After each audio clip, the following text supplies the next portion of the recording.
Time is 7:40, and it is also Tuesday, the every other Tuesday. It's September 1st, and of course we have Dr. Jaimie Ronchetto from Cinema Veterinary Centre here with us this morning. Good morning. Good morning. Good morning again. There we go. Good morning. I'm prepared, really. We got so much into talking about things prior to me doing traffic that I almost forgot what I was doing. So I want to talk a little bit about cats. Because my wife was mentioning, we have 3 dogs, of course, and we've had cats in the past. And she said, sometimes I miss having a kitty. And I said, yes, it's all fun and games until they start clawing the you-know-what out of the furniture. Oh, yes. And I want to talk about maybe why cats do that and also ways to curb that activity, because as much as we love them, we also love our furniture and or rugs or grass cloth wallpaper, as I've had that they've torn that up. So I want to talk a little bit about that. First of all, what is the reason why cats do that in the first place? It's a very natural behavior, so all kitties will want to claw something. So, in some areas where it's safer for cats to be outdoors. They're not necessarily going to get eaten by a coyote like they would here. They'll go out and they'll claw the trees and things like that, where they can kind of wear their claws down. I also think it's like a marking type of behavior for them. So indoor kitties, they don't have that opportunity. They're going to do it on whatever they can. So unfortunately, our furniture is usually what they choose. They prefer vertical type surfaces. So that would be our sofa leg, Exactly. And the arm of our chairs.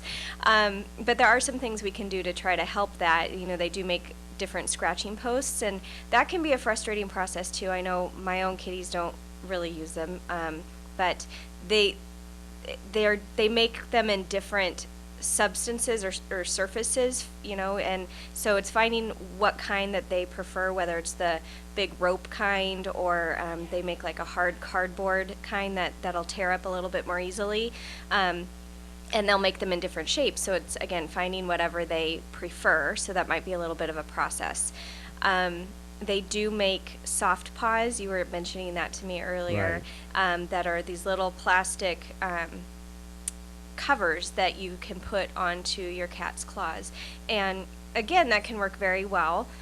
Some kitties get wise and will just sort of groom themselves and try to pick them off. But they should last, if kitties leave them alone, it should last a good month. And then as the claws grow out, they will eventually fall off on their own, and then we just reapply them. So Right. that can work really well too. Right. And what about keeping their claws trimmed? Does that help at all, or does it? It'll really... help, yeah, it'll help. It won't necessarily completely save your furniture, but it certainly will help just take those sharp tips off. I think also, I just realized I had an idea that what if you made scratching posts in the shape of like maybe couch arms or chair sides and There you furniture style of, I think I'm onto something here. There you go. Go ahead. Whoever has the means to do that, that's my idea. It's my gimme. But we talked a little bit also, because it's a bit controversial with regard to declawing cats. Yes, it's a huge issue. There are many cities and counties that are outlawing it because it is such a hot topic. At Cinema Veterinary Centre, I've chosen to just not do them. But, if it is a last resort, I mean, there's definitely cons to it. Certainly the pros are the front claws are gone. It's not going to be an issue. So even if they're still going to want to do that behavior, but they're not hurting your furniture. However, if you're taking those claws away from them, that is a means of defense. So many cats become more biters, and that can be a really huge issue, obviously. Also, they can never go outside, so if they do happen to get out, it's a little bit scarier because they don't have as great of a means of protecting themselves because they don't have those front claws. We've also found that when kitties get older, they may have more problems with their front feet where they were declawed. They can have tenderness there, more arthritis, because you're actually taking away the first joint. So it would be like taking away the first joint of each of your fingers. That just gave me a little that weird kind of butterfly feeling in my Yeah. stomach when you said that.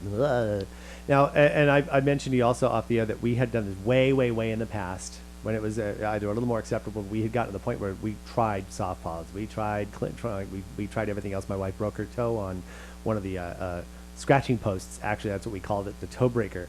But we did that, and one cat was okay, and the other one really had like trauma after that, with licking, constantly licking his front paws until there was no hair there. So it was like, we'll never do that again. We'd rather just either work around it. So that's the thing too that people have to understand. Right. So is there any, I mean, is it trying to start them out young? Does that help at all to try and get them trained, or cats kind of have their own, make up their own mind on that? Yeah, I mean, we all know cats are different than dogs, so it is a little bit trickier to train them, but I think they can be guided.